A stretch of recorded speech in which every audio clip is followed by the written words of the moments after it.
Thank you, Laura. Welcome, everyone. Good to have you with us this afternoon, and hope you enjoy this webinar that we're giving today. So briefly, just go through what we're going to look at today. So firstly, we're going to have a look at the legislative framework for all of these items: discrimination, harassment, bullying. Then we're going to go through and look at each of those individually to make sure we understand what we're talking about. Then we're going to look at the risks to your business, and then how do we reduce those risks, or how do you more correctly reduce those risks? So let's get into it. Okay, so look, through this webinar this afternoon, there'll be a few times where I'm referring to what we say is the lead law or the lead legislation in this. And that's because there are many definitions or many pieces of legislation which perhaps deal with the topics that we're talking about. So in relation to setting the framework, we have the primary duty of care. So that primary duty of care is drawn from the the work health and safety legislation around the country. So what in fact I'm referring to in this instance is Section 19 of the Work Health Safety Act of 2011, which through the harmonisation is typically replicated through most jurisdictions here in Australia. So the primary duty of care is the fact that everyone has the right to work in an environment free from bullying, harassment and discrimination. So using the language in the Work Health Safety Act, a PCBU must ensure, so far as reasonably practical, the health and safety of workers while at work, and the provision of and maintenance of a work environment without risks to health and safety. So your failure to take steps to manage risk in the workplace can result in the breach of WHS laws. Now, underneath those laws, there's a raft of legislation dealing with bullying, discrimination and harassment. So starting at the federal level, we have a range of legislation dealing with everything from age through disability, through sex, and ultimately we come to the Fair Work Act. Now the Fair Work Act is important because in fact with the implementation of the bullying jurisdiction, we have a very clear and fundamental definition of bullying in that act. Now underneath the federal act, federal acts, we also have a whole lot of state and territory acts, be it anti-discrimination, equal opportunity, and as I've said, we've got the Work Health Safety Act in each jurisdiction. Okay, so let's have a look at, firstly, what is discrimination? So discrimination occurs when a person, or it can be a group of people, is treated less favourably than another person or group because of their background or certain personal characteristics. Now, we do need to be aware that in each of the pieces of legislation which I've just gone through, there will be some characteristics, some of the specification which differs. So let's have a look at again, what I say is the lead elements. So in discrimination, there's two elements. It can be direct discrimination or indirect discrimination. So firstly, in relation to direct discrimination, it's where someone is treated less favourably when we're comparing them to someone else in the same or similar circumstances. So as an example, you can see on the screen there, it could be an issue of age discrimination, direct age discrimination, if an old applicant was not considered for a job because there was an assumption that they are not as fit and capable to drive a heavy vehicle when compared to a younger person. So the second is indirect discrimination. And this happens where there is a requirement or a rule that is the same for everyone, but has an unfair effect on people who share a particular attribute. And the example in this one is the fact that, again, from a sex discrimination perspective, it would be an indirect result. If a policy that a long-haul driver must work full-time, as this is potentially disadvantaging women because they're more likely to work on a part-time basis because of family responsibilities. So again, in making that policy or rule, there's probably no real direct intent to discriminate, but the discrimination occurs simply because of a range of factors that would apply. Now, why is discrimination important?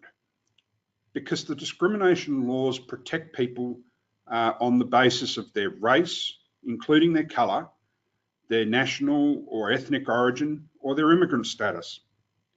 Also on the basis of sex, again in the case of females, whether they're pregnant, whether they're married, and in fact whether they're breastfeeding. Again, an issue, we've got an ageing workforce, so we need to be careful about discrimination on the basis of age. Disability, sexual orientation, gender identity or intersex status. Now, the Australian Human Rights Commission Act of 1986, which is federal legislation, protects people from discrimination in employment because of their religion, political opinion, national extraction, nationality, social origin, their medical record, criminal record, and even trade union activity. A number of these characteristics are also covered by the Fair Work Act. And as I've said before, the state and territory laws also protect people on the basis of the same sort of personal characteristics. Now, we need to be aware that discrimination just doesn't exist within the employment contract or within the employment relationship. It can happen at different points in time, even to the point when you're recruiting and selecting staff, in the terms and conditions or benefits that you're offering as part of the employment arrangement, even down to who's considered or selected for training and the sort of training being offered. Similarly, who's considered or selected for transfer or promotion. Ultimately as well, if you actually have to downside a business, it's a potential occurrence when you're considering who is selected for retrenchment and dismissal. All right, enough of the discrimination for the moment. Let's have a look at harassment. So harassment happens when a person is made to feel intimidated, insulted or humiliated because of a particular characteristic, or in fact, a set of characteristics. Now, it can be a singular unwelcome incident or a persistent pattern of unwanted behaviour. We also need to be aware that some forms of harassment may amount to criminal behaviour, such as when violence or vilification are involved. Under discrimination law, it's unlawful to treat a person less favourably on the basis of particular protected attributes such as sex, race, etc. All right. Harassment. So there's general harassment, there's also sexual harassment. Sexual harassment happens when a person is subjected to an unwanted sexual advance, an unwelcome request for sexual favours, or other unwelcome conduct of a sexual nature. Now, these may not be intended, but the test is whether a reasonable person would consider that it would offend, humiliate, or intimidate the person being harassed. Again, sexual harassment may occur as a single incident or a series of incidents. It does not include conduct that occurs within a personal relationship of a mutual attraction or friendship. Section 28A of the Sex Discrimination Act, which is the key federal legislation, defines sexual harassment in these terms as I've just covered. There is equal opportunity legislation in each state and territory which also deals with sexual harassment, and you will find that the definition is very similar.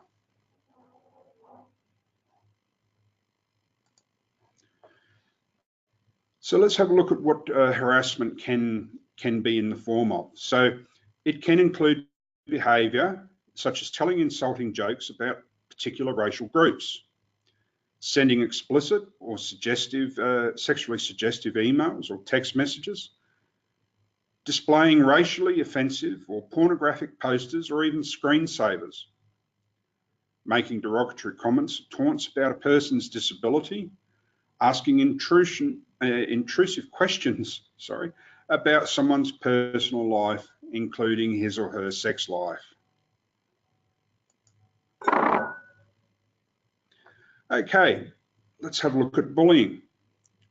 Now, bullying at work happens when hang on, the slide's not cooperating with me. Now, in the framework of bullying, as I've said, the key legislation is in fact the Fair Work Act. So in actual fact, the definition that we're going to look at is actually covered in section 789 FD of the Fair Work Act. So bullying, and under the Fair Work Act, it's in the framework of bullied at work, occurs when a person or a group of people repeatedly behaves unreasonably towards a worker or a group of workers at work. And the behaviour also creates a risk to health and safety. Now, you may have noticed that I've used the term employee or person elsewhere. The reason why I've used worker in this slide and in this section is because that is what is specifically provided in the legislation. Now, the repeated element refers to persistent or ongoing behaviour, and which can also include a range of different behaviours over a period of time. The risk to health and safety is also important because it's one of the key elements. Not only the event happening, but the event is creating a risk to health and safety. So the risk can be in the state of emotional, mental, or physical health of the person in the workplace. Now, a key thing to remember is that bullying does not include reasonable management behaviour. And I'll come to that a little bit more detail shortly. Now, what does constitute as bullying? So bullying can include behaviour. Now, again, this list is not exhaustive, so there may be other things, but these are just examples.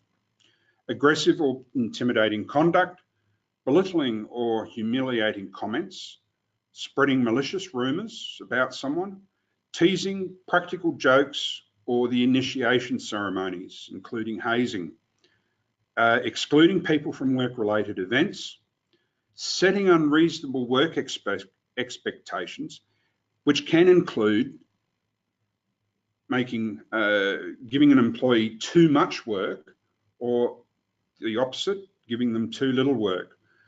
And on the same token, work below or beyond a worker's skill level. Displaying offensive material. So again, as we're going through this, you can see there are crossovers between the harassment provisions and the bullying provisions. Pressure to behave in an inappropriate manner. This is the peer pressure element.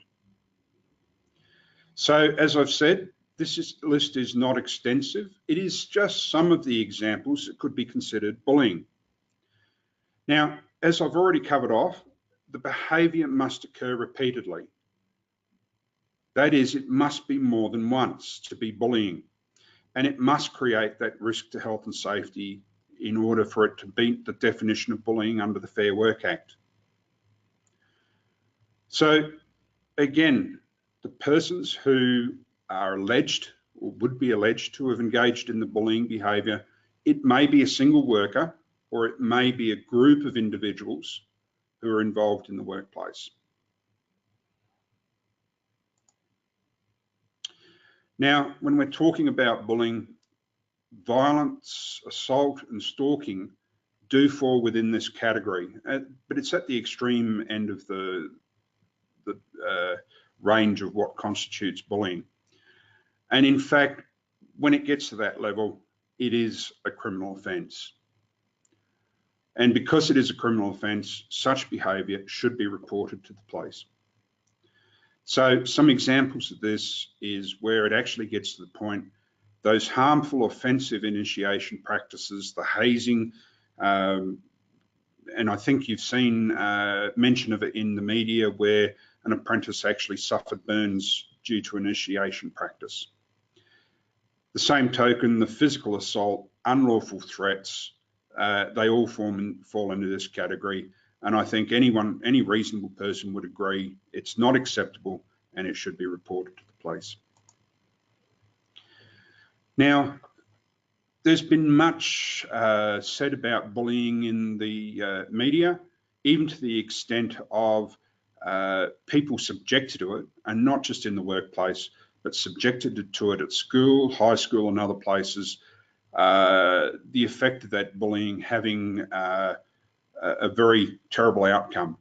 And in fact, Brodie's law has come about through that very event. So we'll touch on quickly the effects of bullying, but I'm pretty sure you can all identify with it anyway.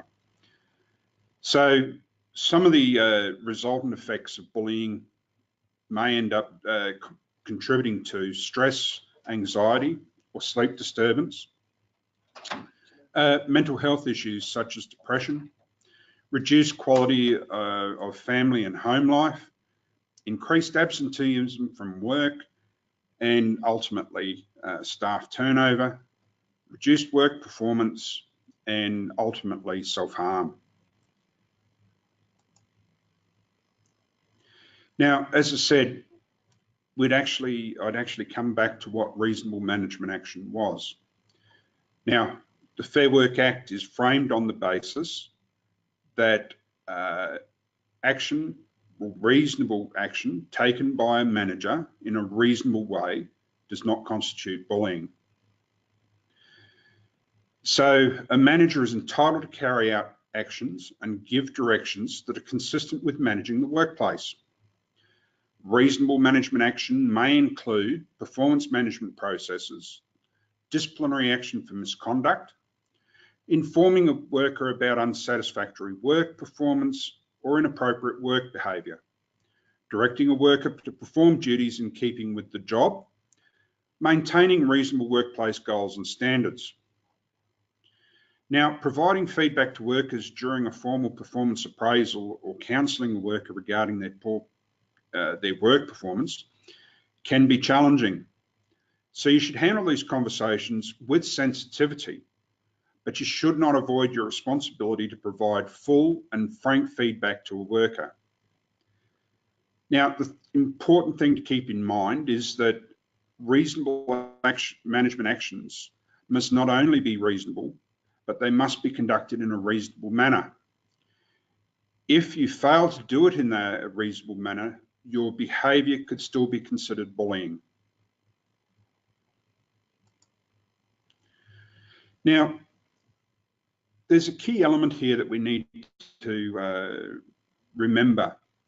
Now, there's a whole raft of situations where people make complaints or for whatever means are subject to victimisation. So victimisation is where a person suffers a form of detriment, either because they have lodged or they're proposing to lodge a complaint.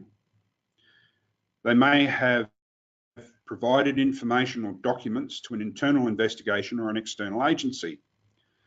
In the case of the bullying jurisdiction, they may have attended a conciliation conference, either in relation to their own matter or in support of a person who has made that application.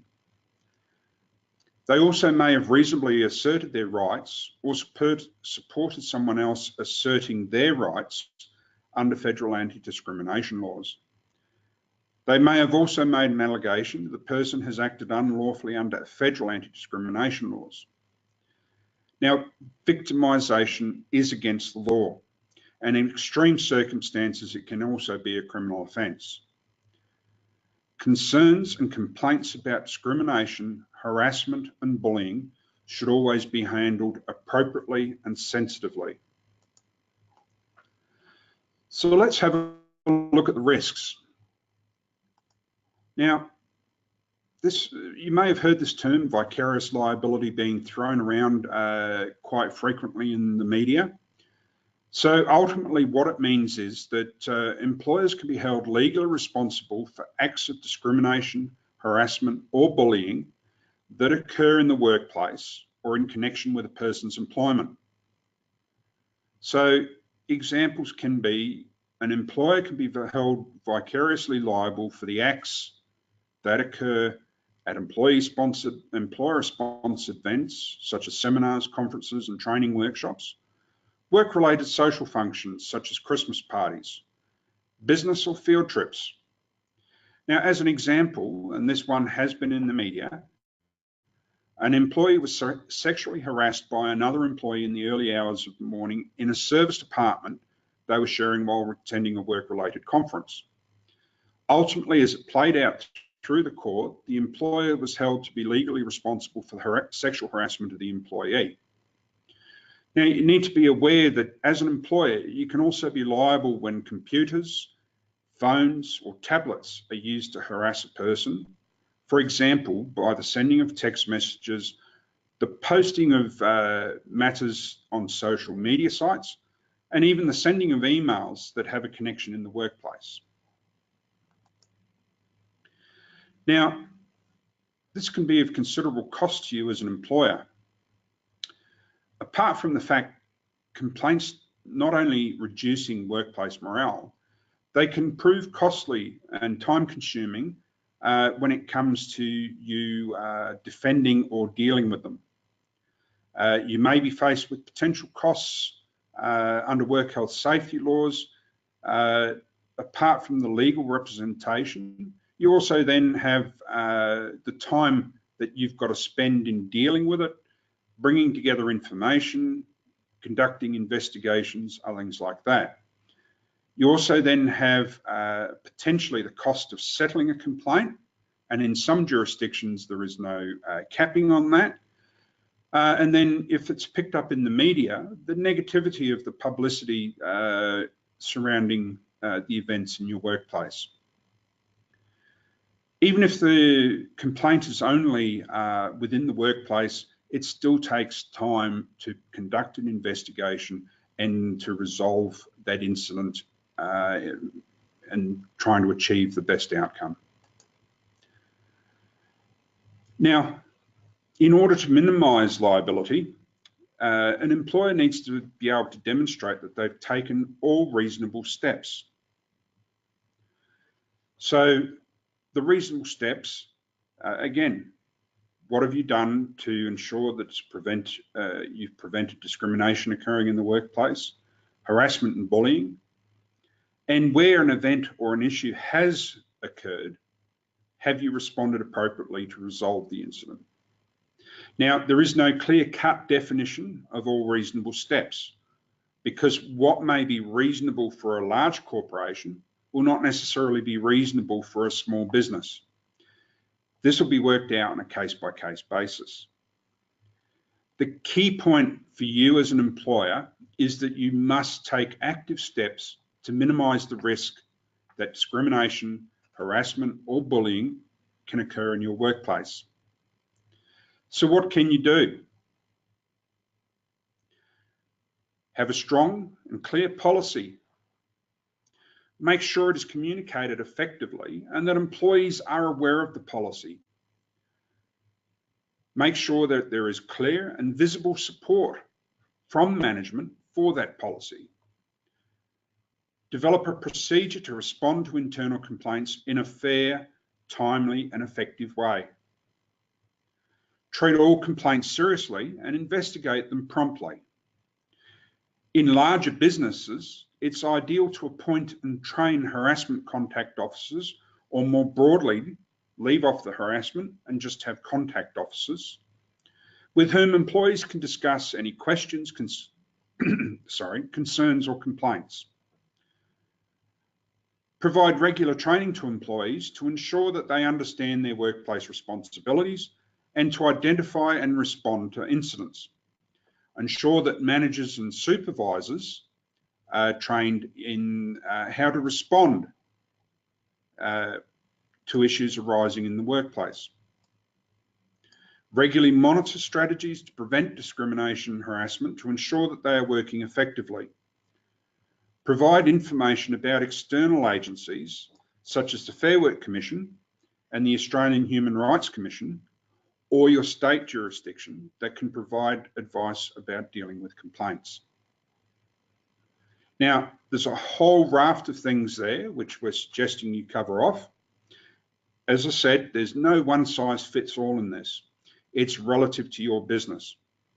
So for a smaller business, it may well be just having a strong, robust policy in place, doing a toolbox or pre-start talk about it, having information on a notice board, and then having general discussion about it.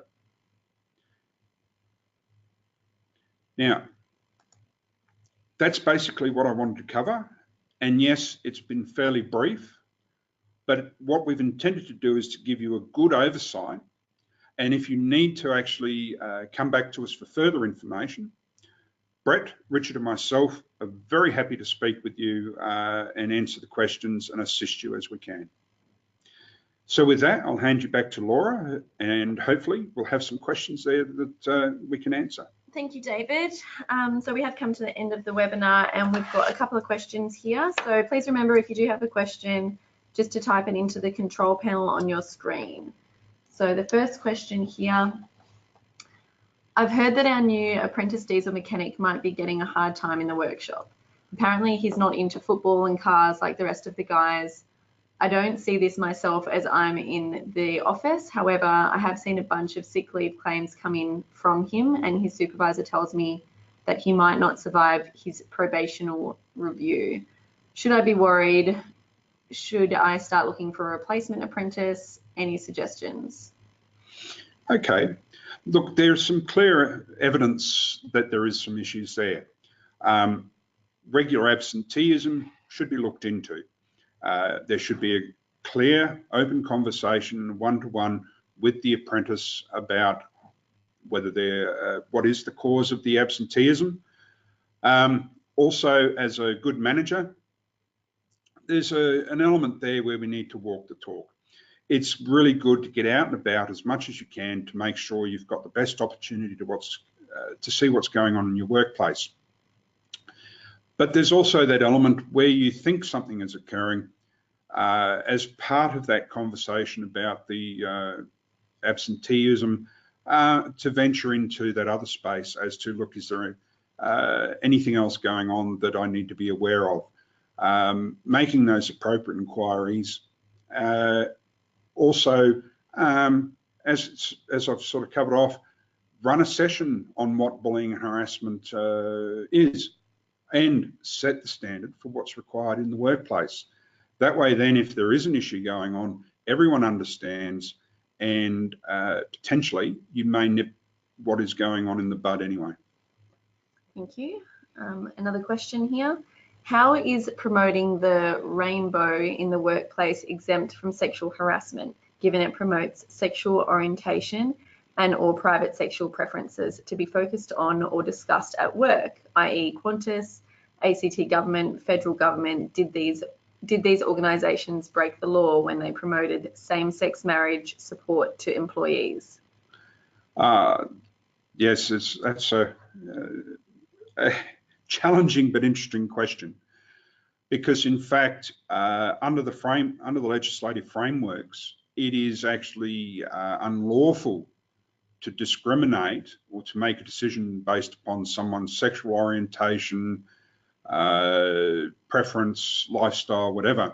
So in actual fact, it is my personal interpretation of it, I suppose, it is a positive promotion of the various diversity elements of our society.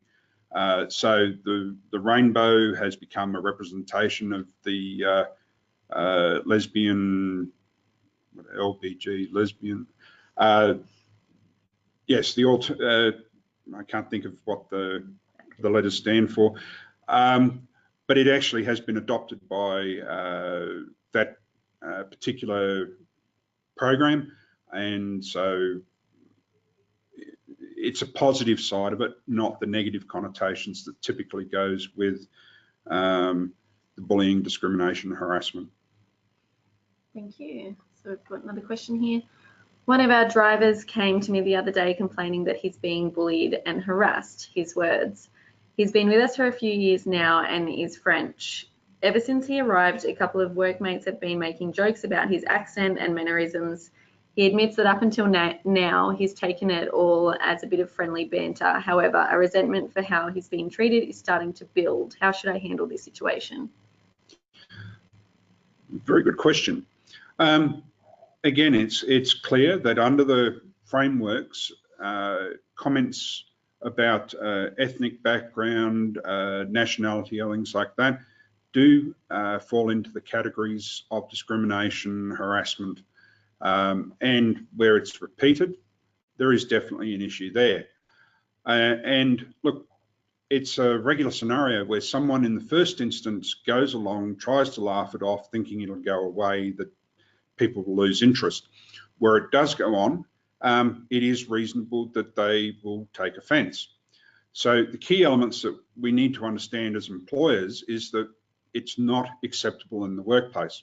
So again, conducting a short discussion on what is acceptable in the workplace at the time of a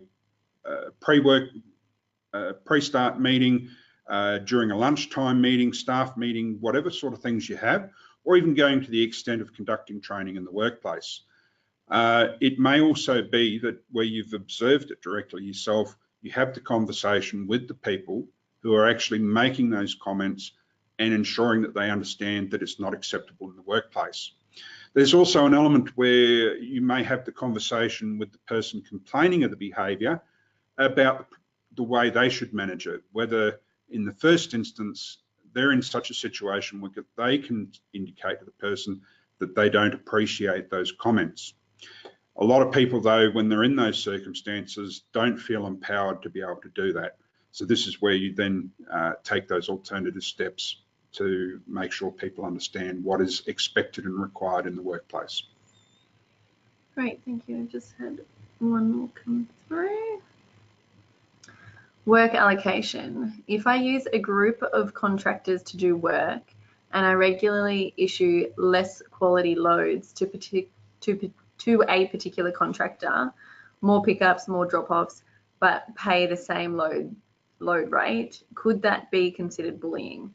Given this may cause longer work hours on a regular basis, is it unreasonable management? What I would say is that anyone looking at that, if it became an issue, it would come down to the basis or the reason why you're allocating it. If it was on the basis that it was more reasonable due to location of where this employee was finishing the run, the vehicle that they operated was more suitable for that work, then that would seem to be reasonable. But if it was the fact that there was some element of other reason creeping into it, I don't like him because he's of a certain ethnic background, the way he talks, he's a bit slower because he limps, then in fact, yes, you would be potentially creating a scenario where you could be accused of harassment, discrimination, and if a person was taking issue to it and it was repeated and they were feeling the workplace wasn't safe, it could also possibly be tantamount to bullying. Okay, great, thank you. That's all of the questions. Oh, no, one more's coming. One more? Racing in to get that last one in? Nope, that was that's it. The last question. So thank you very much. And as David said before, if you do have any questions at all after this webinar, please contact us on the information, the contact details on your screen. So thank you to everybody who took the time out to submit questions and to watch the webinar, and thanks again to David for hosting the webinar today. There is a short survey at the end of this webinar which would really appreciate your feedback. And yeah, if you've got any further questions, please get in contact with us. Thanks again.